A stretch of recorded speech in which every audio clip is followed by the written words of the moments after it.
Loud speaker पे भी Saudi अरब ने पाबंदी लगाई है और कहा है कि एक खास वॉल्यूम से ऊपर जो है लाउड स्पीकर को इस्तेमाल नहीं किया जा सकता।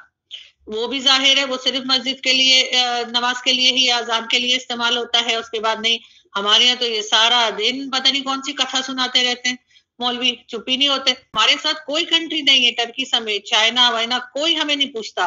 और उसकी वजह यही है कि हम पूरी दुनिया में मशहूर हो गए, कि जो कि किसी हद तक सच्ची बात भी है कि हमारे यहाँ जो है एक्सट्रीमिज्म है। जो आपको जगह दी गई है वहां जाके नमाज पढ़े। आप हर जगह, मैं उनकी पिक्चर्स भी देखती रहती हूँ, कभी किसी रोड पे बैठ गए, कभी पीछे गाड़ियां खड़ी हैं, कभी लोग खड़े, कहीं भी बैठ गए और नमाज पढ़ ली, तो वो चीज गलत है। वो सही कह रहे हैं, आपने सबसे पहले घबराना नहीं है कि थोड़ा सा प्लीज हमें घबरा लेने दें। ठीक है जी मुफ्ती साहब जी, बहुत नाजुक सूरत हाल है।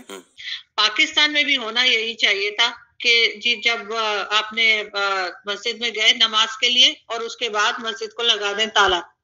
लाउड स्पीकर पे भी सऊदी अरब ने पाबंदी लगाई है और कहा है कि एक खास वॉल्यूम से ऊपर जो है लाउड स्पीकर को इस्तेमाल नहीं किया जा सकता। वो भी जाहिर है वो सिर्फ मस्जिद के लिए नमाज के लिए ही अजान के लिए इस्तेमाल होता है, उसके बाद नहीं।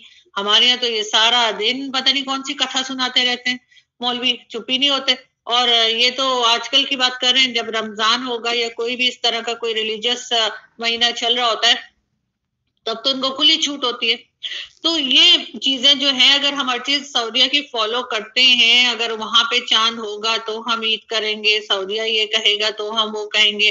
जाहिर है सऊदिया से हमने पैसे भी लिए हुए, तो सऊदिया के हुक्म पे हम चलते हैं। और वैसे भी सऊदिया को हम बड़ा अपना माई बाप हमेशा से मानते हैं। वैसे हो जाता है किसी के पास बहुत पैसा हो और खुद के पास ना हो तो ये हालत हो जाती है, आम लोगों की भी हो जाती है, तो फिर कंट्रीज की बात है। तो इनको तो बहुत पहले से इस चीज के ऊपर रोक लगानी चाहिए थी, क्योंकि ये चीज हम मुसलसल बढ़ते हुए देख रहे थे। हाफिज सईद को हमने दामाद की तरह रखा हुआ है, उसको खिलाना पिलाना, हाफिज सईद साहब बोलना, और इस तरह के लोगों को हम बहुत जगह देते हैं अपने यहाँ। बहुत लोग कहते हैं कि जी फलाना पाकिस्तान के अंदर है, उसामा बिन लादेन है, डिफरेंट नाम लेते हैं, हम कर देते हैं शुरू में, और फिर बाद में वो आदमी यहीं से निकलता है। उसके बाद हमारे पास कोई जवाब नहीं होता। हम अपने दुश्मन खुद हैं।